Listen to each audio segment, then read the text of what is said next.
Hi, it's Jay Allen from My True North, and this week we're at the Entrepreneurs Academy. We've come along to be able to the Business Empires Conference hosted by none other than Nick James, where we've been learning from some of the top speakers in the industry with regards to exactly who's doing what and who's doing who. So I've got three of my biggest learnings this week from listening to some exceptional speakers on stage over the last day or so. I'm really looking forward to being able to see Lord Sugar, who's the keynote speaker, later this afternoon.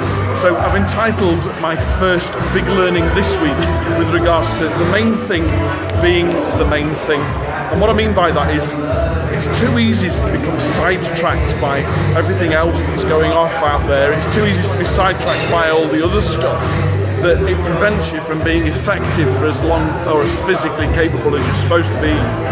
However, the problem with doing that is you've got to be able to make sure that everything else is actually working in order that you can concentrate all your efforts on the main thing.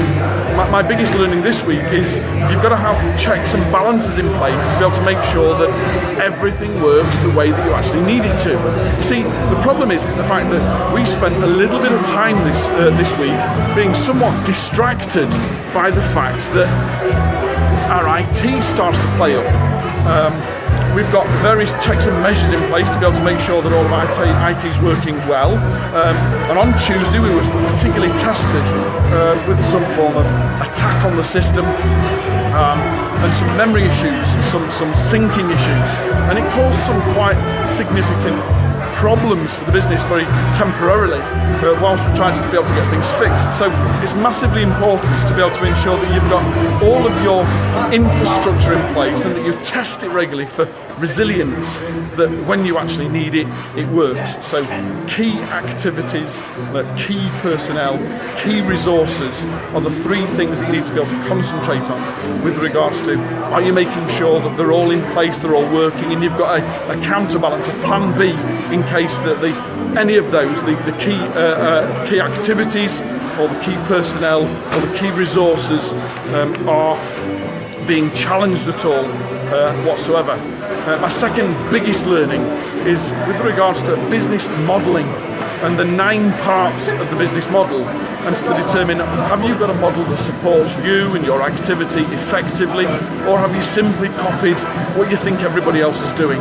It's massively important to be able to know each of the segments of a business, the 9 parts to your business model, and how they all interact and interject with each other to be able to make sure that you're being effective, and each one of them is working to support the other 9 parts or the other 8 parts.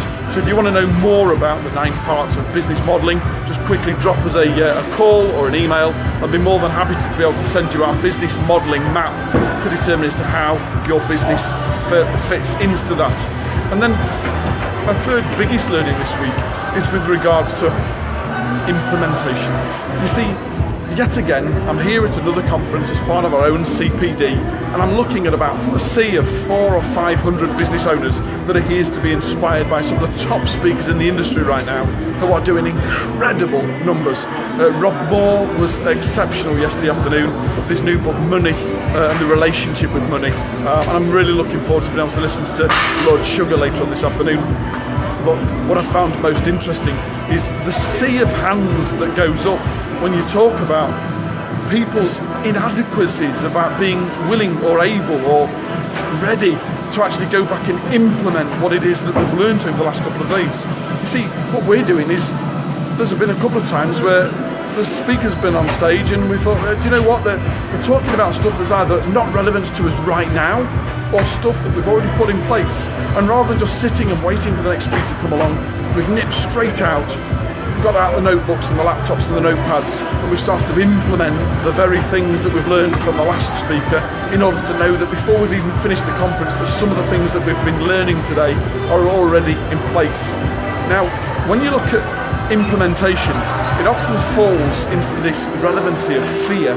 It often falls into this I don't know what to do, or I'm frightened of doing something different or something odd or something a little bit crazy maybe. Well, it's interesting because fear falls into two categories. You either haven't got the confidence to be able to implement the things that you've just learned, or as of yet you haven't got the competence to implement the things that you maybe not have learned as comfortably as yet. And you've got to have both confidence in the new skill and competence in the new skill in order to be able to attack it with the fortitude that you need to be able to make a big difference for you and your business. So again, 3 big learnings this week: making sure that you've got all the systems and processes and back office in place to be able to support the front end of the business so you can concentrate the main thing on being the main thing.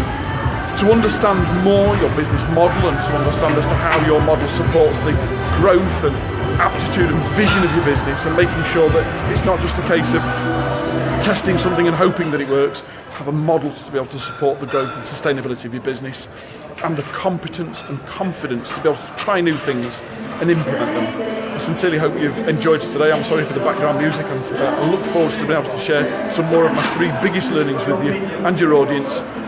As of Friday lunchtime next week, I'll just give a big shout out to James Sinclair there that's just packing up from his session, and I very much look forward to being able to see you next week. Hope all's well, have a great weekend, I'll see you again soon.